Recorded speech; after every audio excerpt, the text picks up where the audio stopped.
And he called and said, let's have lunch at Tony's. Not a surprise for Michael, lunch at Tony's. And we did. And he said, well, Jim Rhodes wants to know whether I'm interested, and I'd like to have your support for state chairman. And I said, well, how are you going to find the time, Mike? You're an outstanding trial lawyer. You're a lawyer's lawyer nationally. You've been a fine county chairman, working day and night.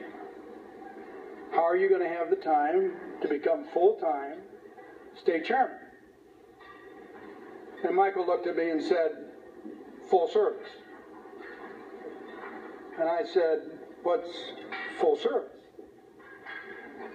He said, I'm full service law, full service county chairman, full service state chairman.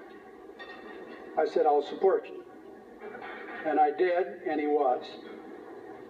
He never missed a beat, and I might add, never took a dime.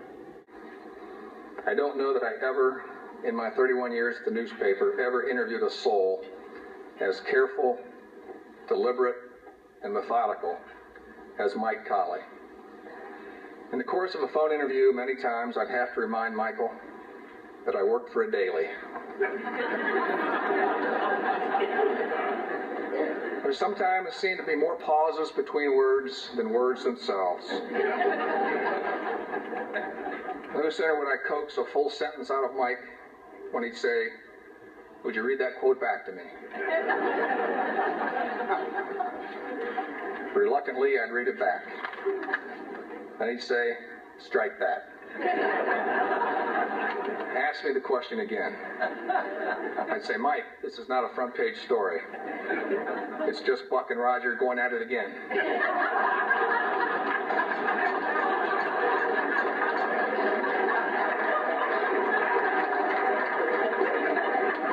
And then in a rare burst of spontaneity, Mike would say, tell me why that's news.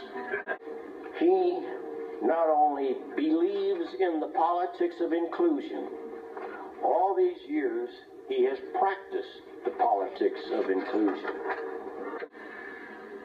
In Sunday's story, Roger called Mike a great peacemaker, one who has a great ability to bring people together. And that's true. And Buck, in comments that he made to Joe, he said, Mike has a gruff exterior, but he's soft as mashed potatoes inside. And that's also true. It is said that when you die, you go to heaven, but you don't get in.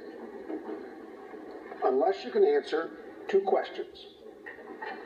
The first question will be, what did you do with the talents that I gave you?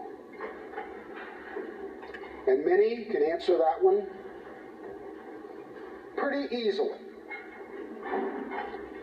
But the second question is the tough one. And it will be, for whom did you do it? Mike Colley will have no problems with the second question, because Mike, you did it for us, and we are forever grateful.